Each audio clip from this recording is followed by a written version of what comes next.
as support in meeting their development and economic progression objectives. When you spend that many time in the field, Adva, and when that is basically your core competency as an NGO, the first thing that comes to mind in the type of world that we live in today is that when you have boots in the ground and when you are witnessing on a daily basis the many challenges that are happening, and that you can spend a lot of time thinking about the roots of those, but when you are on the field working with the farmer and working with the schools, you really realize and identify that a lot of the impact capital that's available from organizations like the DFC or more private investors like Total Impact Capital, that capital is not getting at the volume that it needs, nor at the pace that it's required for these communities to be able to lift themselves out of the conditions where they are. So your question is very insightful, because you're asking about what is the role of the NGO and Opportunity and our peers that are on the field. I think you can think of ourselves as not only early warning systems, but as also as both impact capital to be able to really reach and make sure that you're taking capital to the places that it's needed at the pace that is needed. An additional and probably a natural consequence of that work is that when you look at the world from the perspective of the field, certain barriers for the capital to move become really evident. And in the world of international development, is very easy, and there tends to be sometimes an oversimplification about it's only about creating funds and making capital available for certain topics or for certain country or certain vertical. But in reality is that when you are in the endeavor of allocating capital, and maybe John, you'll be able to speak about this, the capital allocation faces barriers. And those barriers are, some of them are financial and are traditional for any type of impact or investment that you would do. But others are like mentally or mental barriers and perception barriers. Jake, we were speaking about earlier about the gap that exists between actual risk and perceived risk in many activities. Just to give all of you an example of what a barrier it is. And many times capital that gets to the communities that they need it because there's a perceived notion of risk or potential economic failures or not meeting certain hurdles that is actually a perception and is not real. Can I ask you a follow-up on that? Because I think, one can look at smallholder farmers who are often very poor. Yeah. And they're, we know, very at risk to climate impacts. And to an investor, that can look like a really risky investment, right? The weather is an unpredictable factor, the climate, all these things. But what have you found in your work at Opportunity International in terms of the ability of these farmers to repay loans that they're getting? And so, what is, how have you identified sort of that gap between the perceived and the real risk? It's a great question, because from our perspective, there's two angles to that question. One is, what is the capital that is really available for the farmer on a daily basis? And on Opportunity, what the core of our thesis is that the local financial institutions, the local financial ecosystem, plays a pivotal role in making that capital available to farmers in the right way. But financial institutions are capital allocators, as you very, very well described.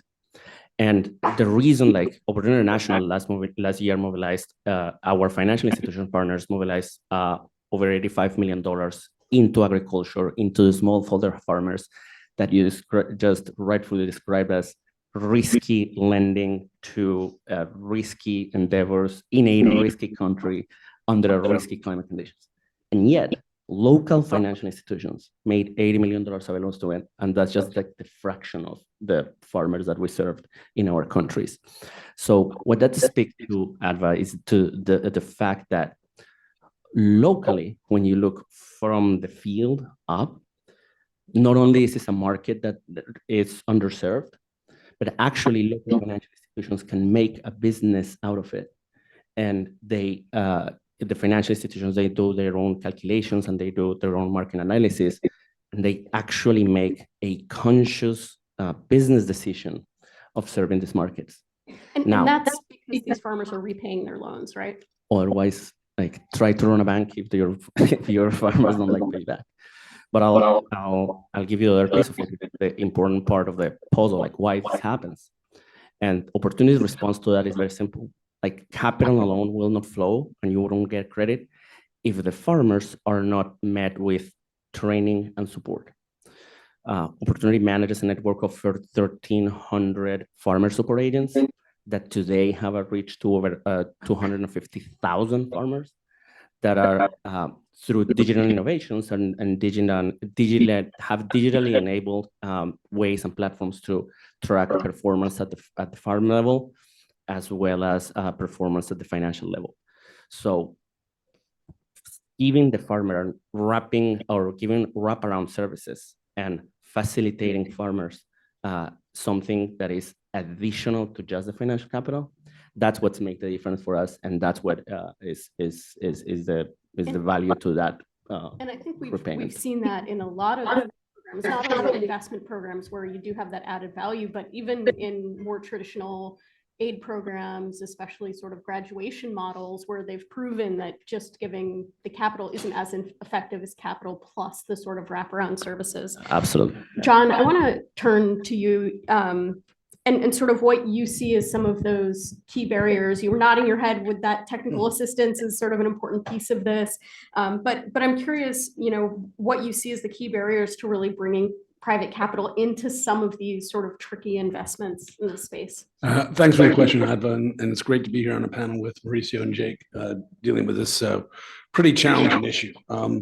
Just to give you a sense of the perspective that I'm coming from, Total Impact Capital is an impact-first investing firm, which means we focus on maximizing impact with sustainable returns, which puts us sort of at the deep end of the pool in the impact investing world, as opposed to a lot of our peers who focus on maximizing returns with sustainable impacts. For us, that means we focus pretty heavily on basic human needs. That includes health, that includes water, and obviously it includes food.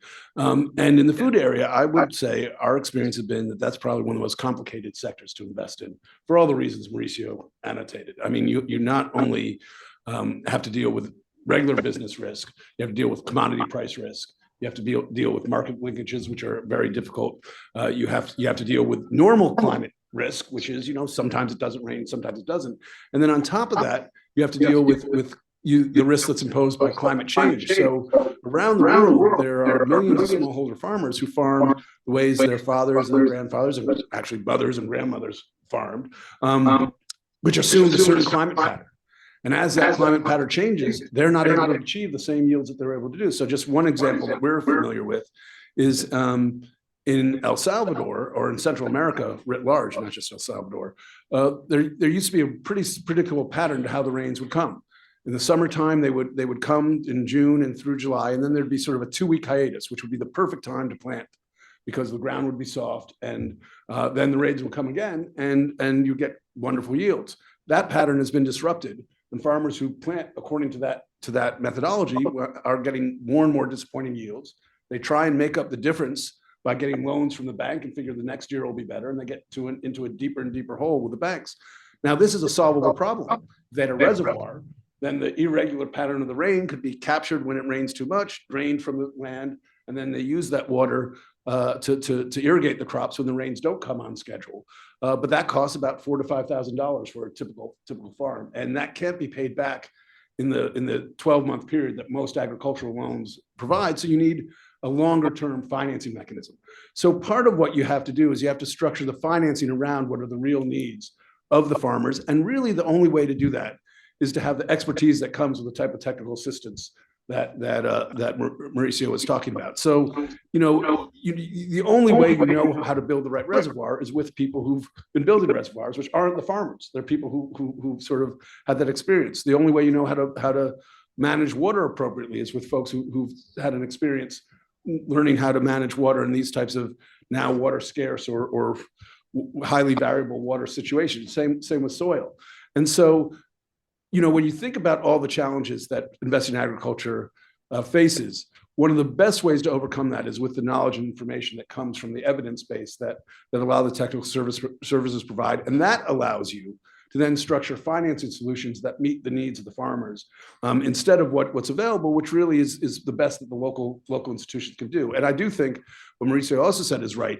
As a general rule, you want to work through those local institutions, but you need to provide them with the financing tools to allow them to provide longer terms, to allow them to provide for grace periods if you're making a major investment, to allow for potentially variable repayments if in fact you have to deal with sort of a variable commodity markets, and therefore the revenues are going to be different year to year. So the risks are great, probably greater than almost any area that we invest in.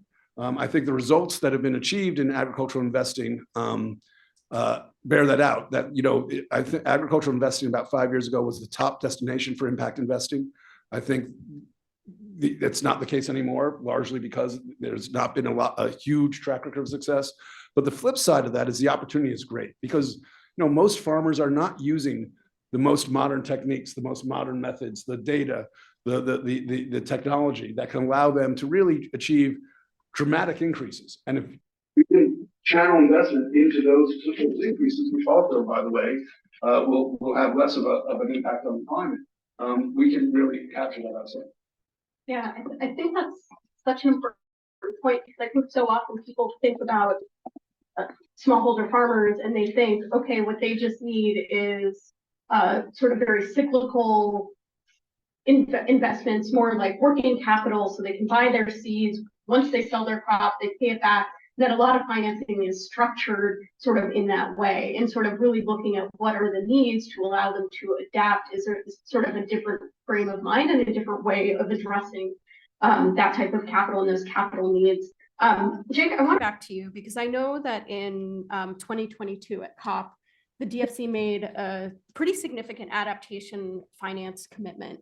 And I understand that the first year of trying to get that money out the door was kind of challenging and that you're sort of trying to evaluate that approach and figure out how to do that. And so I really wanted to get your perspective on why that adaptation finance piece is particularly difficult, because it does seem like there could be really interesting opportunities, but why hasn't DFC sort of been able to reach the levels that it thought it would? What sort of held that back?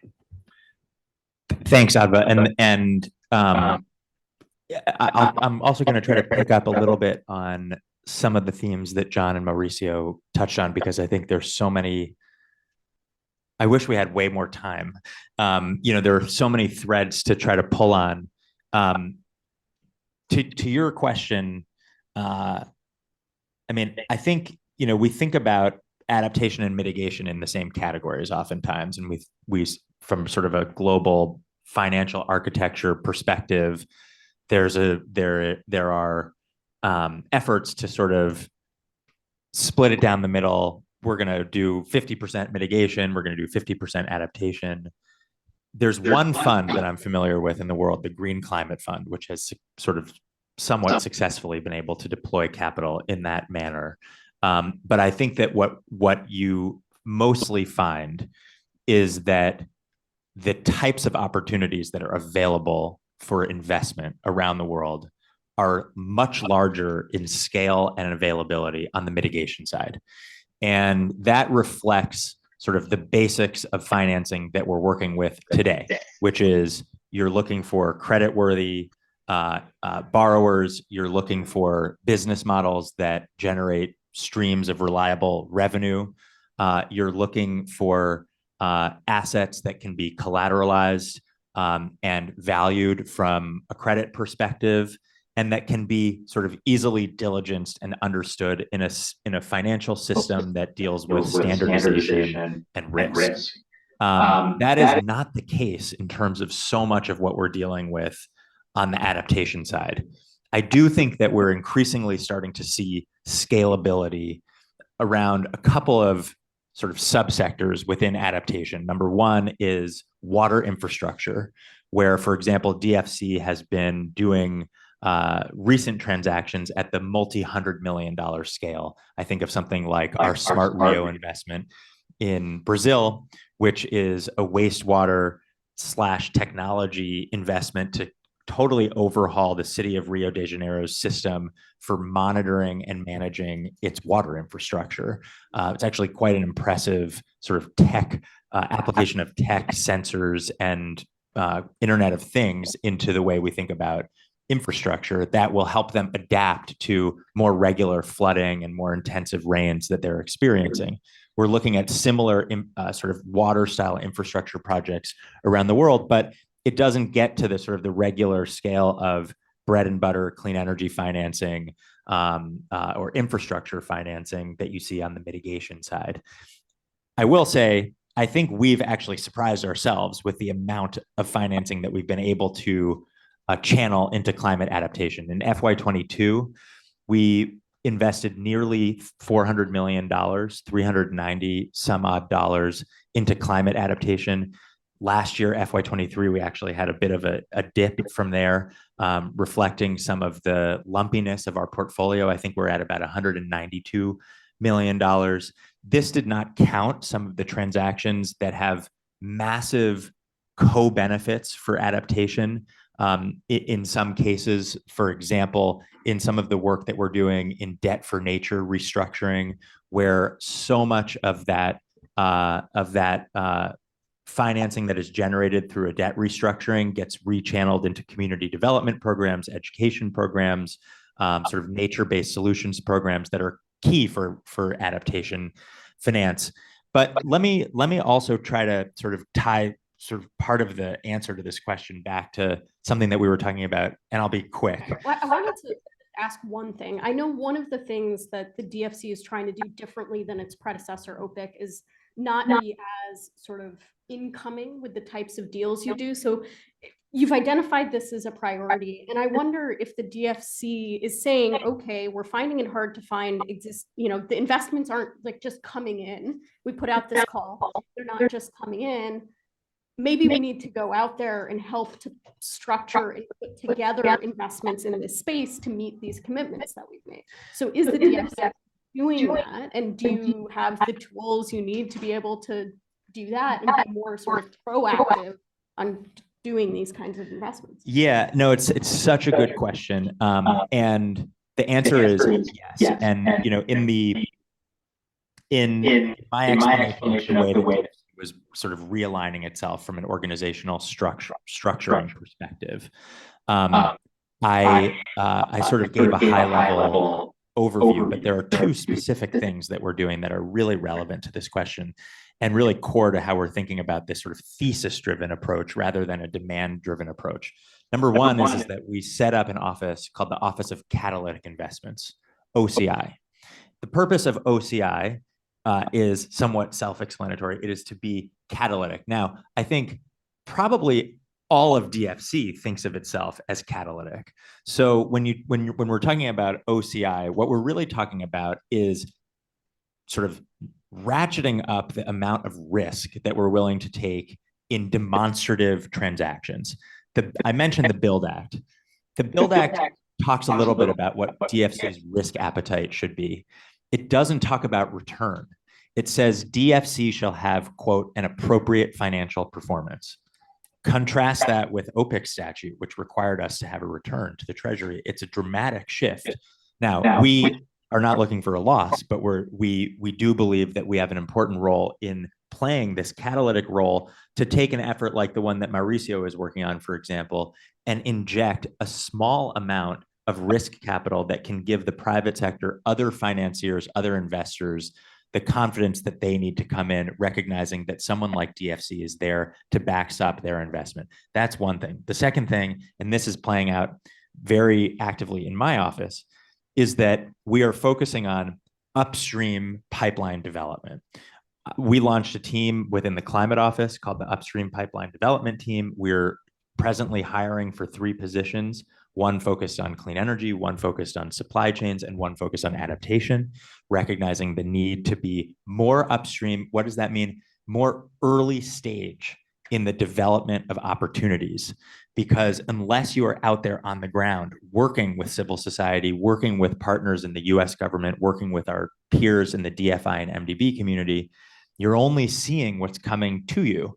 And so exactly to your point, we have taken sort of a organizational focus around developing a thesis and applying that and going out to the market with it to identify transactions. And I've got, you guys can't see what's in front of me, but I'm looking at the list of our FY22 and 23 adaptation investments.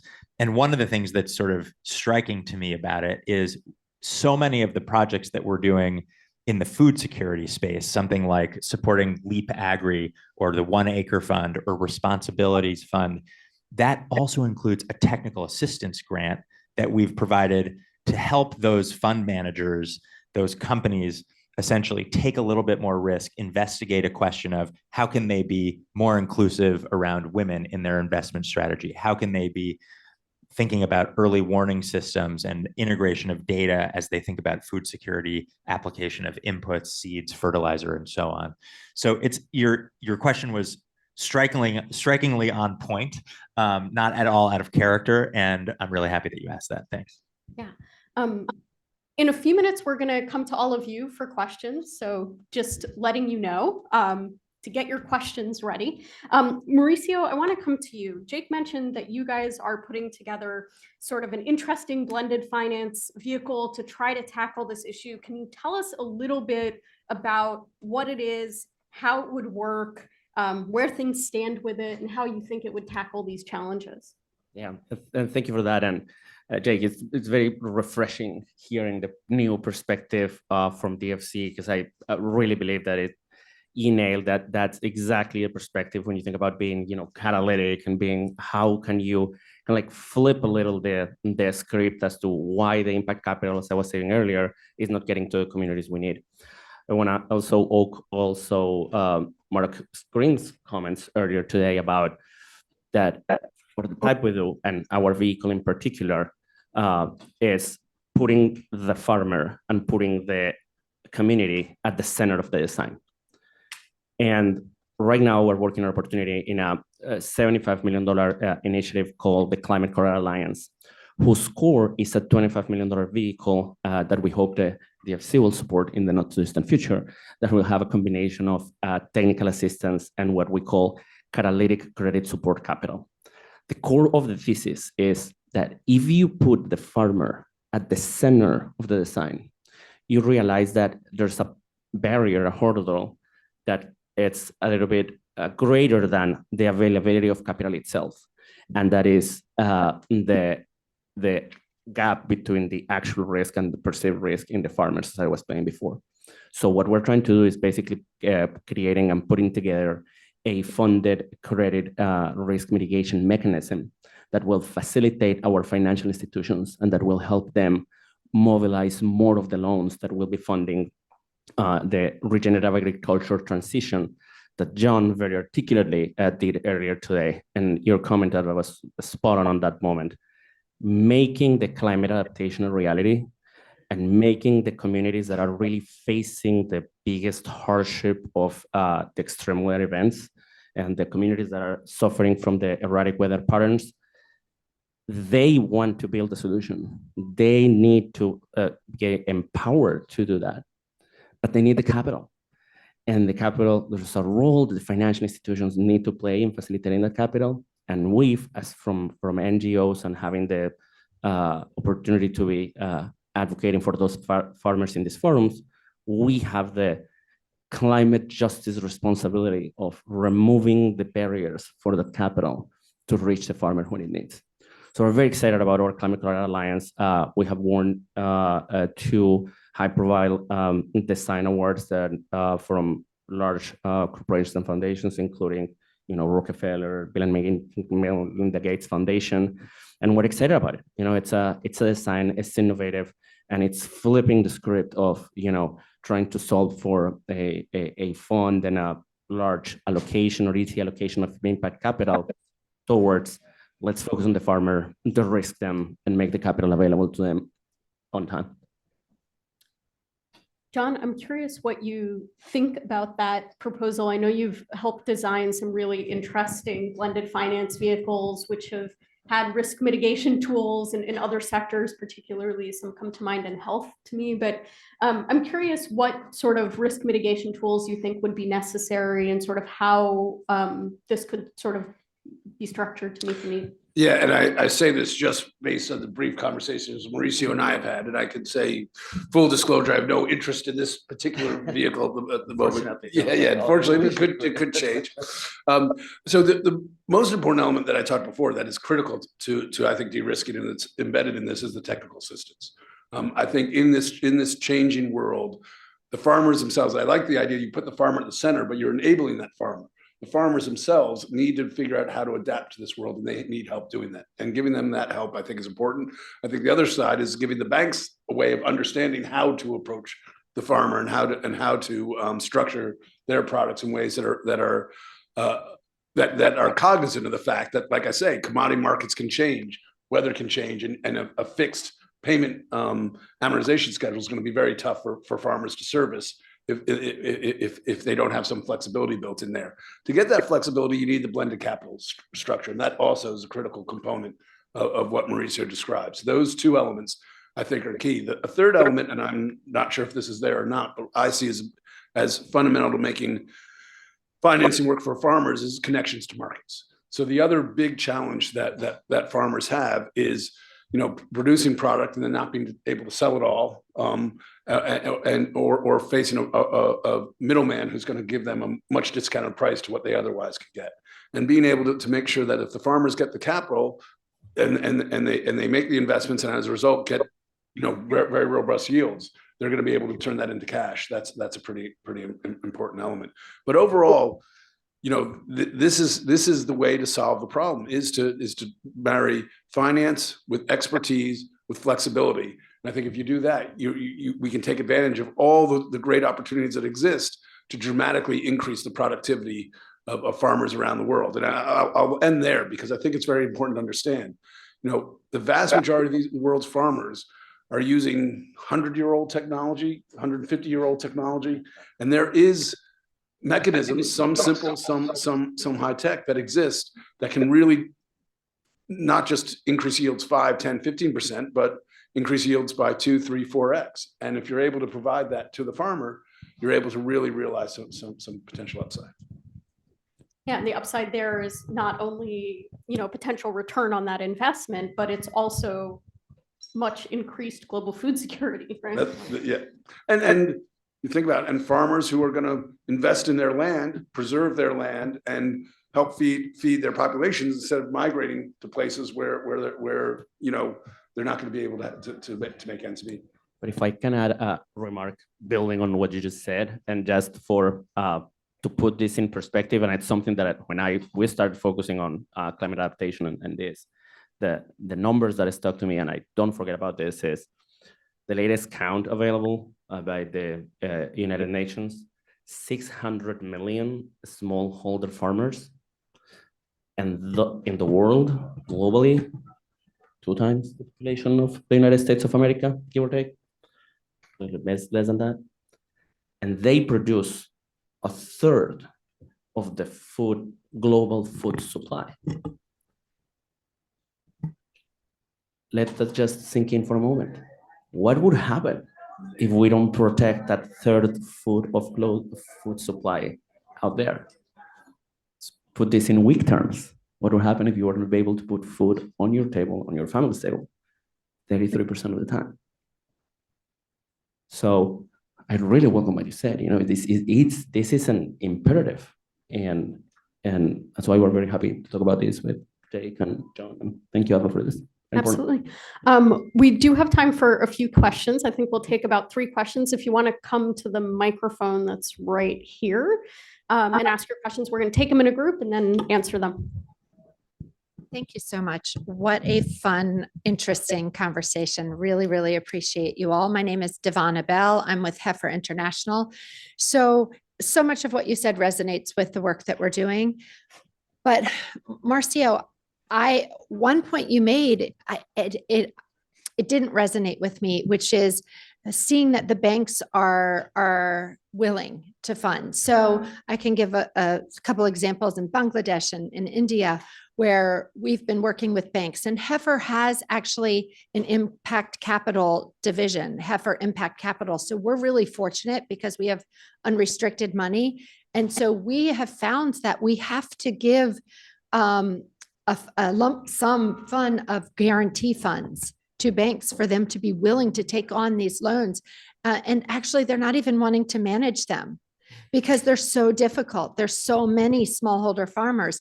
So I really liked hearing that you're having a different experience, but I also wanted to hear more about where the banks aren't really able to do this because they are a business and managing all these smallholder farmer loans. How do we take that on? Thank you. Yeah, and it's, Can we take a few questions? Sure. So interestingly enough, hi, my name is Scarlett. I'm with Tetra Tech, and my question is really similar. I was I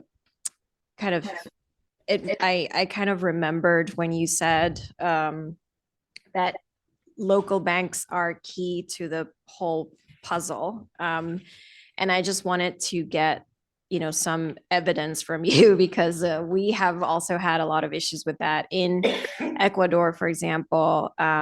Even if you have a bank that has a blue bond or a green bond, ultimately banks are subjected to local banking regulations and they just can't take on the risk. So I just wanted to get a sense of what solutions do you have for that? Hi, thanks. Great panel. Andrew Hughes from Church World Service. I'm curious what sorts of challenges and opportunities you're observing specifically for women in agriculture to access finance for managing climate risks and for other sorts of risks. Thanks. Hi, yeah, thank you for the panel. Clark Letterman from Gallup. I just wanted to hear a little bit about impact evaluation on some of these projects and programs outside of just the ROI, sort of like what the measuring some of the intermediate steps that happen. So thank you. Hello, my name is Imal Oxus. I'm with Link. I had a question about availability of funds to everyone equally. Local farmers. So most of the impacted countries, they have Muslim population and they have problem with interest. So is there anything, considerable to help those people like with Islamic way of financing? Thanks. Great. I can't guarantee it'll be answered, but we can try. Matt Boyer from ICF. We talked a lot about risk. Very curious of how you're quantifying climate risk as a part of your due diligence, what standard indicators you might have, and how you build that into the bankability of transactions.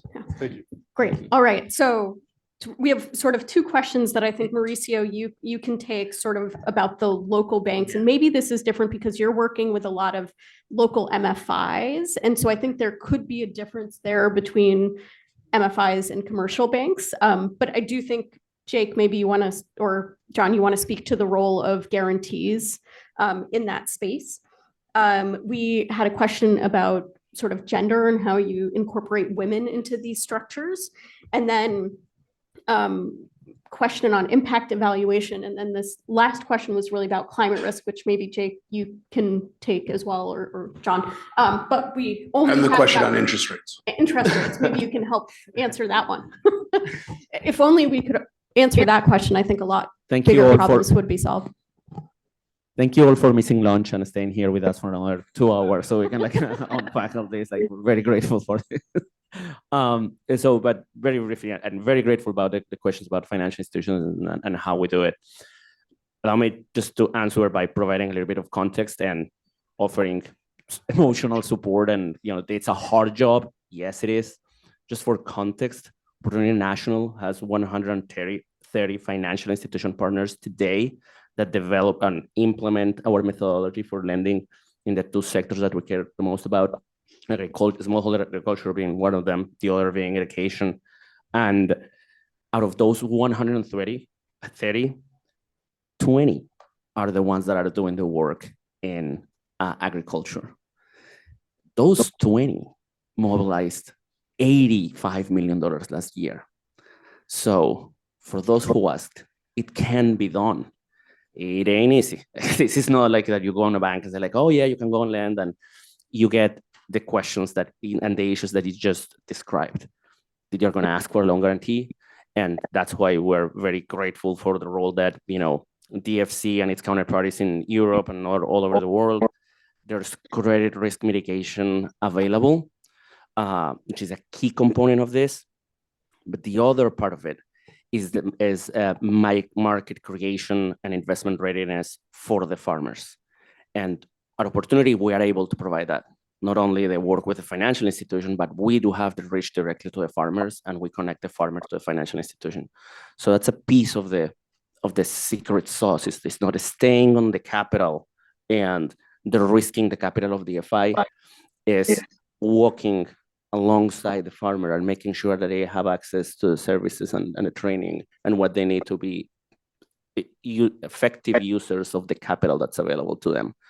But it is absolutely hard work. It's not easy, and we need more of you to kind of like do these kind of things.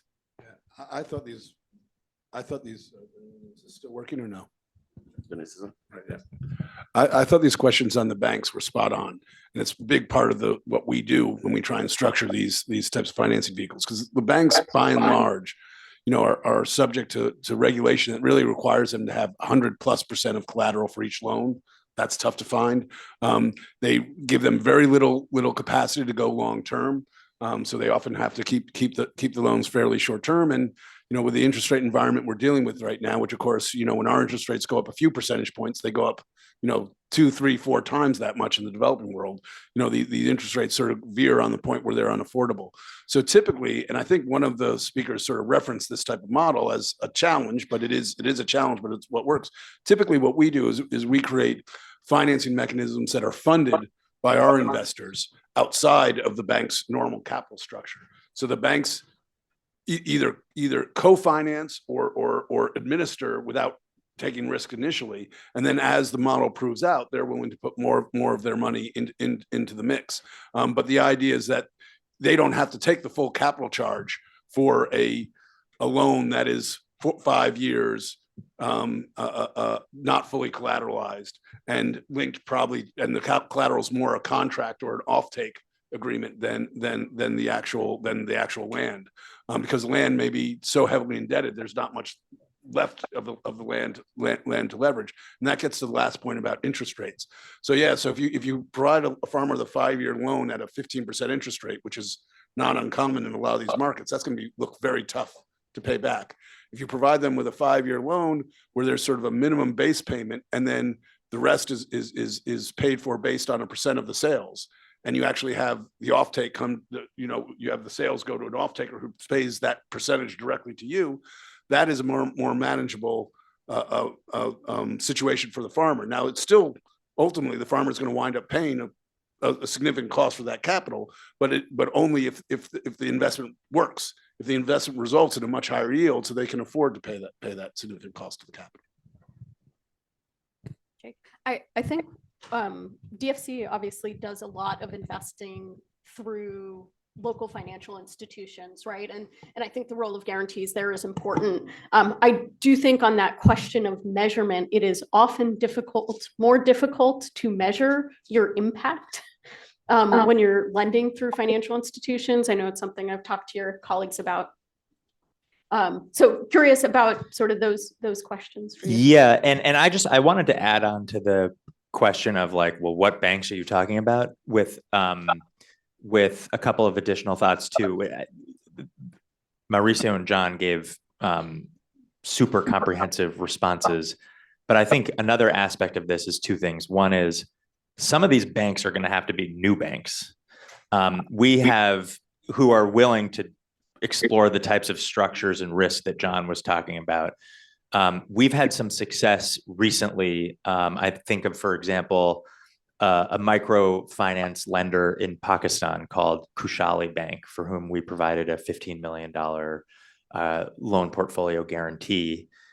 they're a relatively new financial institution. They recognize the opportunity in the market per some of the lessons that Mauricio was sharing, that actually this is a pretty attractive category of risk for a bank like that, where they're looking at sub 3% non-performing loans, even in places that are very rural, very poor, and very disconnected to markets. And it's been a good investment for that bank to move into this space. That's a bank that you couldn't have been working with a decade ago in these markets because they just weren't doing it. But they're expanding. They're using tools like DFC's guarantee to sort of catalyze that expansion. The second piece is there are banks, and we do, and Adva's right to point this out, because probably more than 50% of DFC's capital is ultimately committed via financial intermediaries through on-lending or guarantee structures.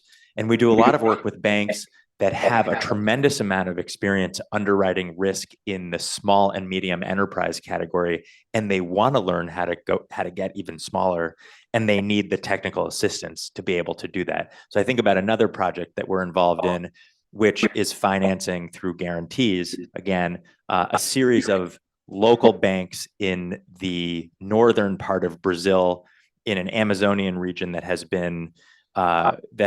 experienced a great deal of degraded lands, ranch lands, farmlands that are ripe now for regeneration, for reforestation, for new models in agroforestry and nature-based solutions. And we've started with this group of banks in a sort of bread and butter, small and medium enterprise loan portfolio guarantee structure. And that gives us the opportunity to now start having conversations about smallholder farmer and smaller sort of products. So the unsatisfying part of this response is that it takes time. But I think part of it is that you have to sort of think about how to break new ground institutionally. Who are the established institutions that will do new things, and who are the new institutions that will do new things? On the metrics and measurement, this is something that we spend a lot of time on in the food security space. We measure things like dollars at the door, but we're also measuring how many smallholder farmers are we impacting and benefiting. I'm very happy to report that we had set a goal for $1 billion for food security to be reached by 2025. We reached that goal last year. That we according to our own internal metrics, we believe that we're reaching close to 4 million smallholder farmers through that work. That number, I feel sobered by Mauricio, recognizing that there are 100x that number of smallholder farmers in the world that, and we're not reaching the vast majority of those through DFC financing. But these are the types of impact metrics that we're trying to develop and learn more about the impact of our work. And I wanted to pick up on just recognizing that I think we're running out of time. There was one question on risk. We've recently integrated the use of a very innovative tool called Jupiter, which is essentially a climate risk measurement tool that we now apply across the board on DFC transactions. This gives us the ability to understand things like when we are investing in assets that may be affected by climate impacts, how should we be modeling that in our credit models? It's a much more complex system than what I'm going to be able to explain in 10 seconds, but it's part of a concerted effort by DFC to integrate climate risk analysis into its actual credit process, not just its impact metric and evaluation process, to understand what the risk of climate is for our portfolio from a financial perspective. Great. Well, I just want to thank all of you for this great discussion, and thank you all for joining us and for your great questions.